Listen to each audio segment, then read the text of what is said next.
दक्षिण भारत के तेलंगाना के खेतों में जीवन बहुत कठिन है।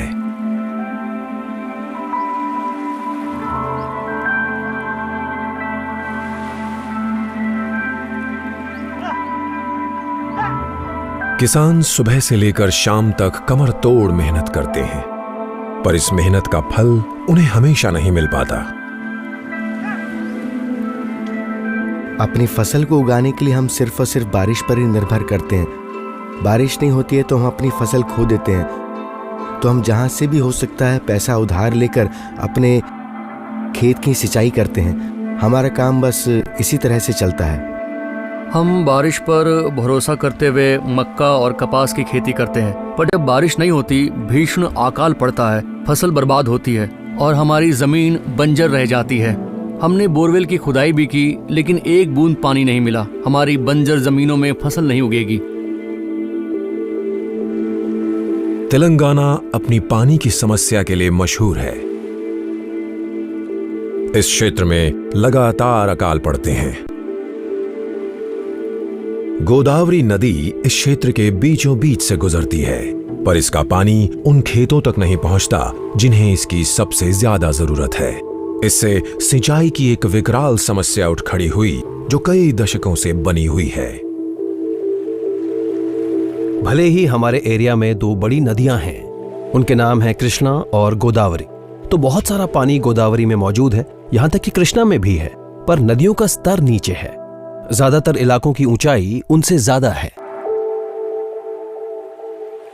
पर इस उदासीन इलाके में अभी भी आशा है। वर्ष 2000 के शुरुआती दशक में प्राणहिता नदी के मॉनसून फ्लड वाटर्स का उपयोग करने के लिए प्लान्स बनाए गए थे। ये वो नदी है जो पश्चिमी राज्य महाराष्ट्र से बहती है।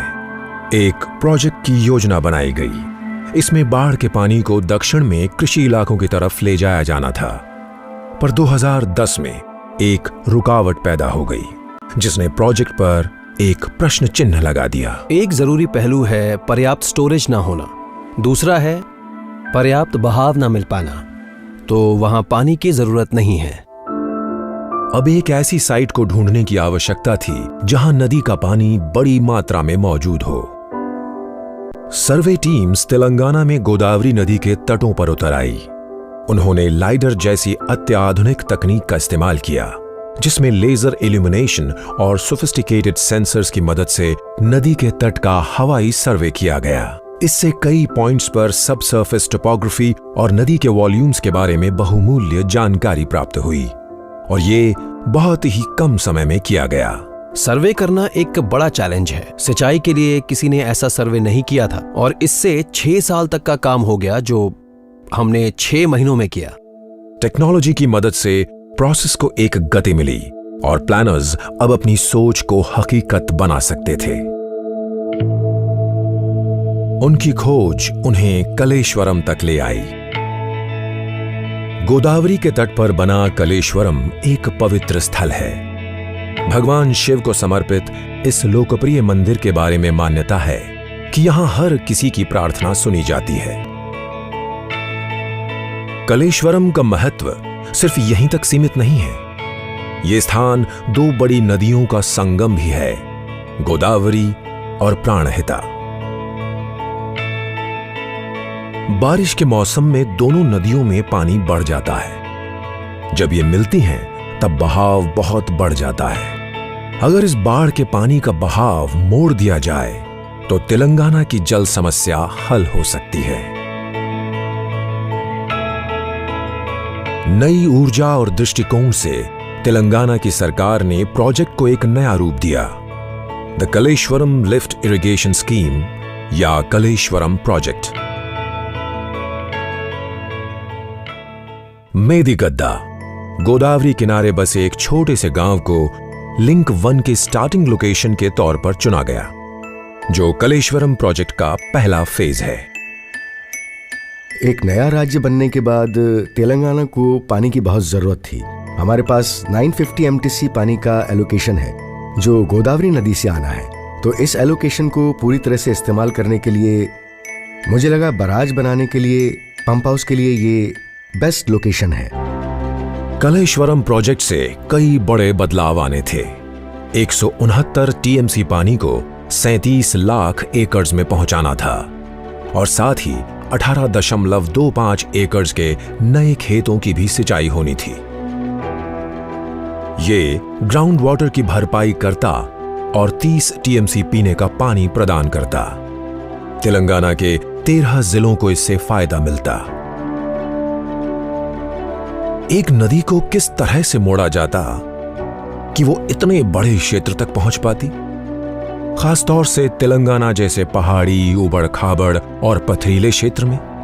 गुरुत्वाकर्षण को मात देकर लिफ्ट इरिगेशन के विज्ञान के जरिए जहां प्राकृतिक नदियां नहीं पहुंच पाती, अक्सर ऊंचाई बढ़ने या टोपोग्राफी में बढ़त की वजह से पंप्स जैसी कृत्रिम मशीनों की मदद से पानी ऊपर पहुंचाया जाता है। पर एक रिवर को लिफ्ट करना, इसके लिए किसी मामूली पंप की नहीं बल्कि दुनिया के सबसे बड़े पंप्स और पंप हाउसेस की जरूरत है।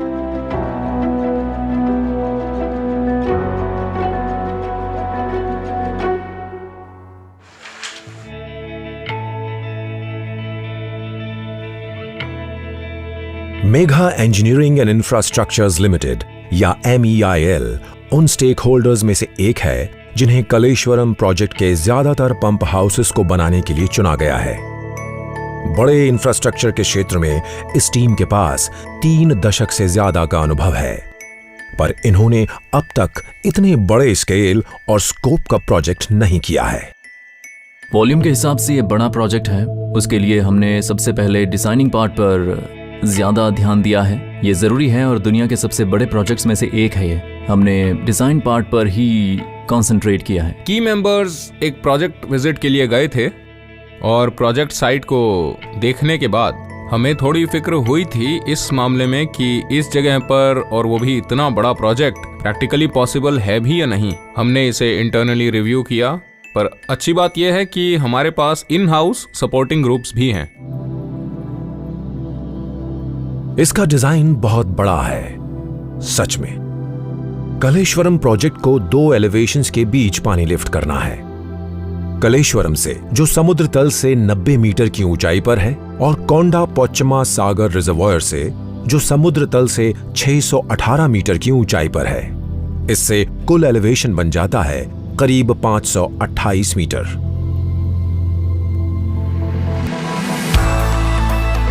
ये स्कीम केवल 3 से 4 मॉनसून महीनों के दौरान चलाई जाएगी।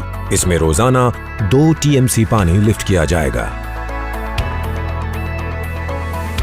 नियमित अंतराल पर पानी लिफ्ट करने के लिए कलेश्वरम प्रोजेक्ट को एक बड़े नेटवर्क का हिस्सा बनना होगा, जिसमें कुल दूरी करीब 500 किलोमीटर होगी। 28 पैकेजेस या कंस्ट्रक्शन क्लस्टर्स को 7 लिंक्स से जोड़ा जाएगा, जिसमें 20 mega volume water lifts, 22 pump houses और 20 रिजर्वॉयर्स होंगे, जो एक साथ जुड़े होंगे 1850 किलोमीटर लंबी पाइपलाइंस, कनाल्स और टनल्स से। ये कलेश्वरम और भारत की राष्ट्रीय राजधानी नई दिल्ली के बीच की दूरी से भी ज्यादा है।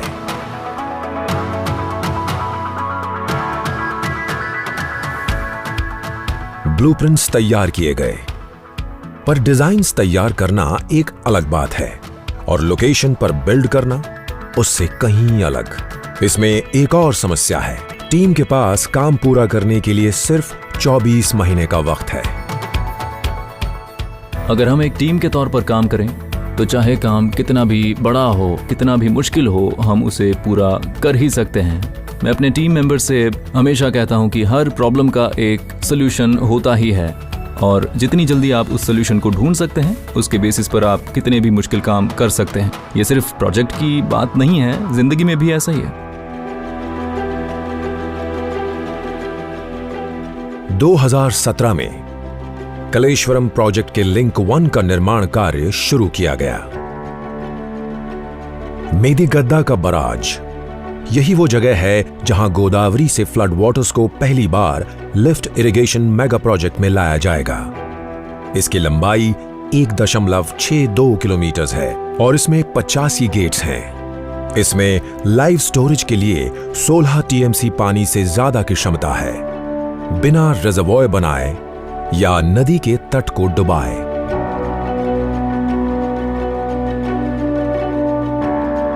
सिर्फ इतना ही नहीं, इस मेगा स्ट्रक्चर में इस्तेमाल हुए मटेरियल्स की मात्रा ने कई रिकॉर्ड्स तोड़े हैं। 18,50,000 क्यूबिक मीटर कंक्रीट, जो 7 बुर्ज खलीफा बनाने के लिए काफी है। मेदिगद्दा बराज से 24 किलोमीटर ऊपर कलेश्वरम प्रोजेक्ट डिजाइन के पहले पंप हाउस की साइट है। कंस्ट्रक्शन के इस फेज में 1140 मेगावाट पंप्स लगाए जाएंगे, जो रोजाना 2 टीएमसी पानी लिफ्ट करेंगे, जो 2 lakh Olympic size swimming pools को भरने के लिए काफी होगा। पंप हाउस अपने पंप्स के लिए तैयार हो रहा है, जिनमें से हर एक स्केल और इंजीनियरिंग के मामले में मेगा मॉन्यूमेंट होगा। आखिरकार इन पंप्स को एक नदी को लिफ्ट करना है। कलेश्वरम प्रोजेक्ट के मेड इन इंडिया डिजाइन्स को एग्जीक्यूट करने के लिए एक अंतर्राष्ट्रीय टीम का गठन किया गया था। दुनिया भर के एक्सपर्ट इंजीनियर्स और मैन्युफैक्चरर्स ने इस विशाल प्रोजेक्ट के अलग अलग हिस्सों पर काम किया, लेकिन जब सबसे बड़े और सबसे शक्तिशाली पंप्स की बात आई तो मेगा प्रोजेक्ट में भारत के सबसे बेहतरीन इंजीनियर्स को चुना गया।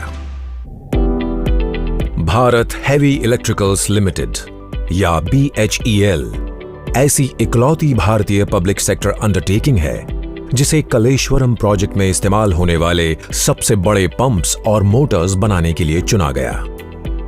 पैकेज 8 नाम की साइट पर अंडरग्राउंड पंप हाउसेस में लगाए जाने वाले ये दुनिया के सबसे बड़े पंप्स होंगे। मेरे दिमाग में बस यही ख्याल आया कि इनका साइज बहुत बड़ा है, क्योंकि हमने पहले जो लिफ्ट इरिगेशन पंप्स बनाए थे उनकी कैपेसिटी करीब 30 मेगावाट थी, पर इस बार ये केस उनसे थोड़ा अलग था। मोटर के साथ साथ पंप को हमें डिजाइन करना था लगभग 139 मेगावाट के ऑर्डर में, तो ये एक बड़ा अंतर था। 139 मेगावाट मोटर ड्रिवन पंप्स। इसे समझने के लिए उस घरेलू पंप के बारे में सोचिए जो बस आधे किलोवाट पर चलता है। BHEL को ऐसा पंप बनाना है जो उससे करीब 3 लाख गुना ज्यादा पावरफुल होगा। इस स्केल को देखो तो ये देखो, यहां से और यहां तक ये पूरी लाइन जो है। इस स्केल पर बनाने का मतलब है कि डिजाइन से मैन्युफैक्चरिंग का सफर आसान नहीं होगा। इस डिजाइन को वर्चुअल दुनिया में टेस्ट किया जाना चाहिए।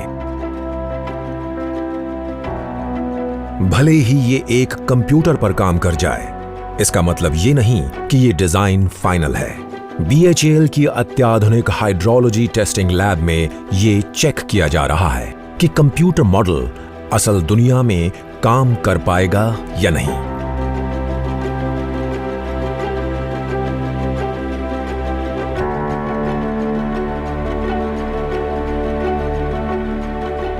अब क्योंकि इस डिजाइन के लिए कोई रेफरेंस नहीं है तो ये एक प्रूवन डिजाइन नहीं है, तो हम ये करते हैं कि एक स्मॉल स्केल मॉडल बनाते हैं और फिर उसे टेस्ट करते हैं। करीब 1.5 साल तक चलने वाली डिजाइनिंग, टेस्टिंग और सुधार के बाद small scale model shop floor पर अपने असल रूप में आने के लिए तैयार है। इसका मतलब तेलंगाना में काम की गति बढ़ानी होगी। जब टीम्स नामुमकिन को मुमकिन बनाने में जुटी हैं, तभी अचानक शेड्यूल में एक जरूरी बदलाव किया जाता है। कलेश्वरम प्रोजेक्ट के लिंक 1 की डेडलाइन को अब पहले से कम कर दिया गया है। 24 महीने अब घटकर 18 महीने हो गए हैं। पर क्या यह दुनिया की सबसे बड़ी लिफ्ट इरिगेशन स्कीम को बनाने के लिए काफी है? वक्त बहुत कम है।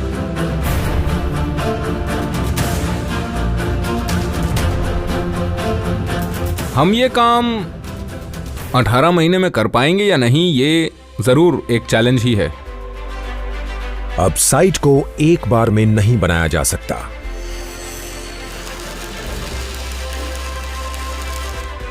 कलेश्वरम प्रोजेक्ट की मेगा चेन के सभी 7 लिंक्स में काम को एक साथ आगे बढ़ाना होगा, जिनमें मेदिगद्दा, अन्नाराम और सुंदिल्ला के सारे बराज और पंप हाउसेज शामिल हैं। यहां तक कि प्रोजेक्ट का सबसे बड़ा अंडरग्राउंड पंप हाउस भी, जिसका नाम है पैकेज 8।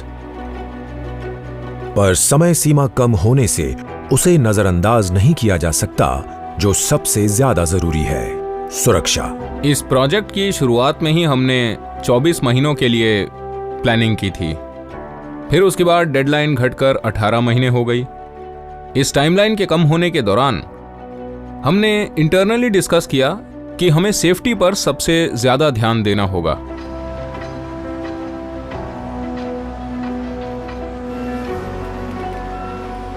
इस नई डेडलाइन को पूरा करने के लिए हर साइट पर वर्कर्स के नए बैच आए, अनस्किल्ड लेबर से इंजीनियर्स और मैनेजर्स तक। टीम्स के आने से हो सकता है हमें 2 चुनौतियों का सामना करना पड़े। पहली चुनौती है मैन पावर, पूरे इंडिया से स्किल्ड मैन पावर यहां तक लाना जो बेसिक सिविल वर्क हमें करके दें। और फिर दूसरी चुनौती है टेक्निकल रूप से काबिल और समझदार इंजीनियर्स लाना जो मैन पावर को यहां सुपरवाइज कर सकें। 60,000 स्किल्ड लेबर को लगाया गया हमारे इस कालेश्वरम प्रोजेक्ट में, लिंक 1 से लेकर लिंक 7 तक, जिसमें सारे के सारे स्टेट्स शामिल हैं। तो सभी स्टेट्स ने इस प्रोजेक्ट के कंस्ट्रक्शन में योगदान दिया है।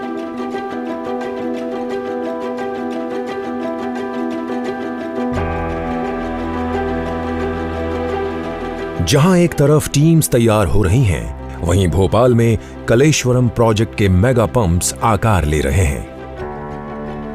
BHEL मैन्युफैक्चरिंग शॉप फ्लोर पर व्यस्तता का माहौल है। यहां पैकेज 8 साइट के पंप्स बनाए जा रहे हैं। 139 मेगावाट कैपेसिटी के साथ ये BHEL या यूं कहें दुनिया में बनाए गए अब तक के सबसे बड़े इरिगेशन पंप्स होंगे। जाहिर सी बात थी, क्योंकि ये 100+ मेगावाट कैपेसिटी पंप्स हैं, तो इनके कंपोनेंट्स भी बहुत बड़े बनने थे। उन्हें हैंडल करना अपने आप में एक बड़ा चैलेंज था। हमें ध्यान रखना था उन्हें सुरक्षित रूप से हैंडल किया जाए और कंपोनेंट्स को कोई नुकसान भी ना पहुंच पाए। और क्योंकि ये पंप्स हैं, इसलिए इसकी एक्यूरेसी की डिमांड भी बहुत ज़्यादा थी। तो उस काम में इस state of the art machine shop ने हमारी काफ़ी मदद की। हौसला अब भी बरकरार है। वहीं मेदिगद्दा साइट पर पंप हाउस धीरे धीरे आकार ले रहा है। गोदावरी नदी के बैकवाटर्स को मेदिगद्दा बराज से यहां तक रीडायरेक्ट किया जा रहा है। पानी में आता है अप्रोच कनाल,